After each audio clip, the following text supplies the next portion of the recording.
What's up, guys, and welcome to a basic strategy guide for Dungeon Defenders 2, the new free-to-play game for the PlayStation 4, Xbox, and PC. We're just going to go over some standard strategy that I think might help people out. I've noticed while I'm playing that people tend to, let's just say there's a lane this big. People tend to set up walls like this, which is unnecessary. It really is unnecessary because the walls attract enemies. So even if you only have one, enemies are not smart enough to walk past. Every once in a while, I think there's like some enemies that tend to have a mission of go, go, go, and you might get one or two of them walk past. But it gives you a warning when the objective is attacked, and you can easily go one or two shot these little guys. They're not a big threat to start with. The flying people, because of where they fly, they could fly way over here and not get in the area of effect of the taunt, where the wall actually draws their attention. But even this, let's just say all these enemies right here are walking towards the wall. They won't go around it, they will go to it and attack it until it's destroyed. This guy as well. And even if you put it over here, the guy on the side, he's not going to be smart enough to just walk past it. He's actually going to attack it. It's better, though, in my opinion, to put it in the middle of the lane, but you only need one. Placing two wastes your resources. If you look over to the right, you see the green tower icon. It says 30 of 600. The wall here costs 30, so you see when I put another one now, we're at 60. However, upgrading to the next tier does not increase it. So you do not need that many walls. You should have, instead of having 3 walls, you should have a wall and 2 things to attack, slow or grief the lane. So it's unnecessary. Just keep tabs on it. The walls normally have a decent amount of health if you set up some traps in front of it and around it and things like that. The wall should not die unless you're not paying attention. You should be helping your lanes, attacking the lanes if you're playing with somebody else and you notice that they're in the lane with you and that there's nobody in another lane. If you have a mic, maybe you could ask them to go to the other lane or tell them to stay there, and you actually go to the other lane and help. All the characters have very strong attacks that help clear waves. You should be using them. You can, after you use an attack like that, you can switch to another character. They have their own health pools. They have their own mana pools. So if I'm attacking with this guy and he runs out of mana, I can easily switch to my other character, and they have, if I have not used them and have not wasted their mana and health, they have full mana and full health. And you can use their abilities. So when her abilities are on cooldown, like her ultimate's on cooldown, I can switch to this guy. His ultimate is not on cooldown. If I switch back to the Huntress, her ultimate is still on cooldown for 2 seconds. So it's good to switch characters. Everybody's a little bit better at one thing or the other. So she's good at clearing lines. So if they're in a decent line, she's good at that. The tank, he can actually, with his triangle, provoke.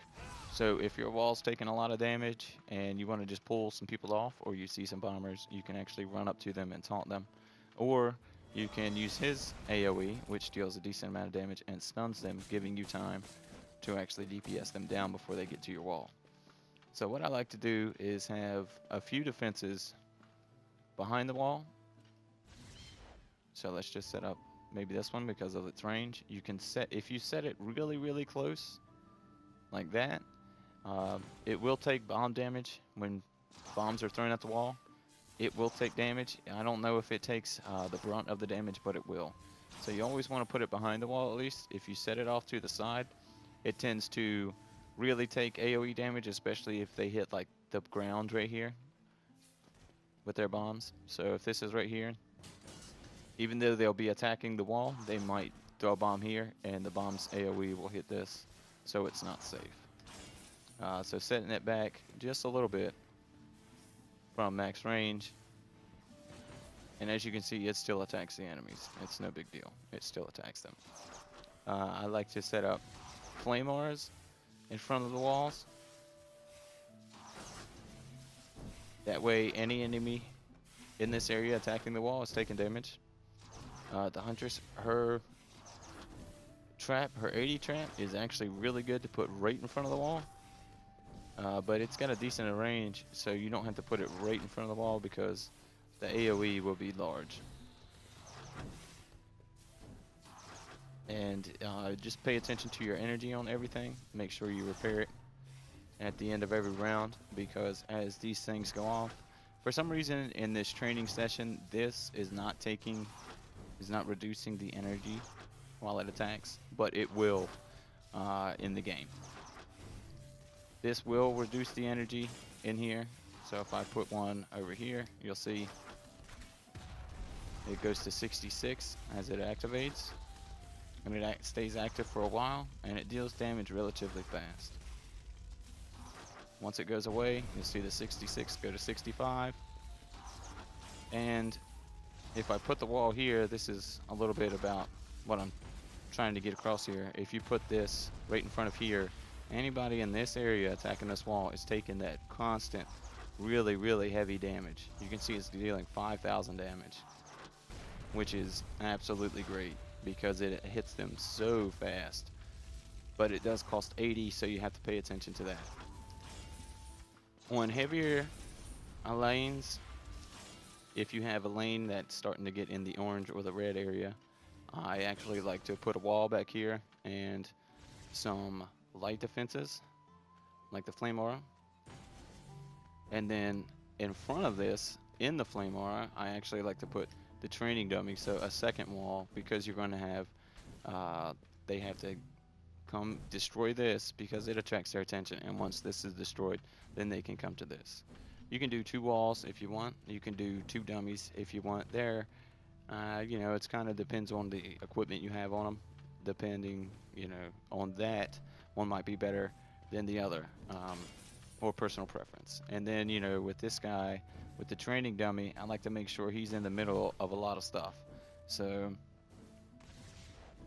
put down a couple flame auras around him. That way he's in the middle of 2 flame auras. And then you always want to try and keep your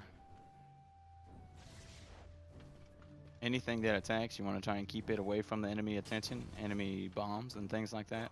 So like that, keep it away and it will attack.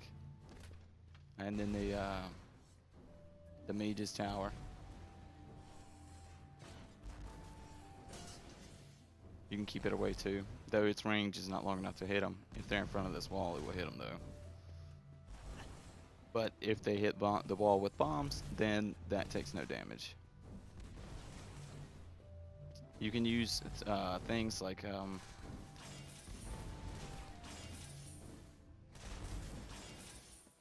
the Hunter's Geyser Trap to kind of break the wave up.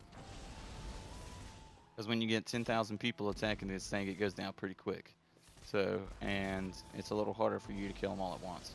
So if you break it up and hit them every once in a while with this, which knocks them into the air, then it breaks it up and it makes the wave a little less congested, and you can take them down a little easier. Your defenses have a little easier time too, because they're not taking, you know, instead of 10 people attacking at once, it's only 5, and maybe these 10 people get killed by your other defenses before they even get there, because they've been slowed, and they should be, where you slow them, should be in the middle of being damaged. So when they get knocked into the air and they come back down, they're constantly taking damage. They're taking damage on the way through. When they get knocked up, now they're taking even more damage. So I'm not sure if they take damage while they're in the air. So, but it might be a good thing. I'm not sure if when they're knocked in the air, the tower here will hit them, because it only attacks airborne enemies. So if the ground defenses do not hit it when they get knocked into the air, perhaps this will hit it. I'm not sure. That could be tested. You guys could try it out, but that's just a thought. So there's all kinds of combinations you can do. So if you look at the eye icons on the mini-map, and you can actually target them from across the map with your cursor there, your crosshairs, and it will show you a difficulty bar.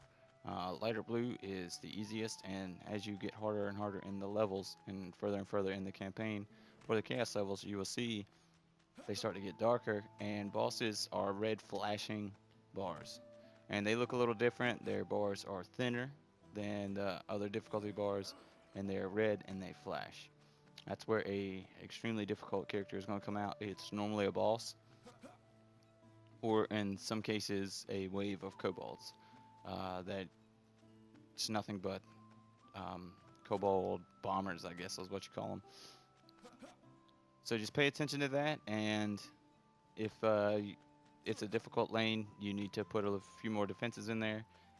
Maybe try and break it up, slow it down, maybe stay in that lane yourself and help attack it, and let your defenses actually take care of the lighter lanes that are lesser of a threat. So hopefully some of this information has helped you guys better understand how to set up your defenses and how waves work. Um, that way we don't see a bunch of people setting down 50 walls and taking up all of our resources during games with randoms. So again, if these videos have helped you guys, I hope so. I'm going to continue to make a few more just about the equipment and stats and things like that, so everybody kind of understands what's going on. So hopefully these videos have helped you guys so far, and we'll see, maybe I'll make a few more in the future with this game and other games. Take it easy.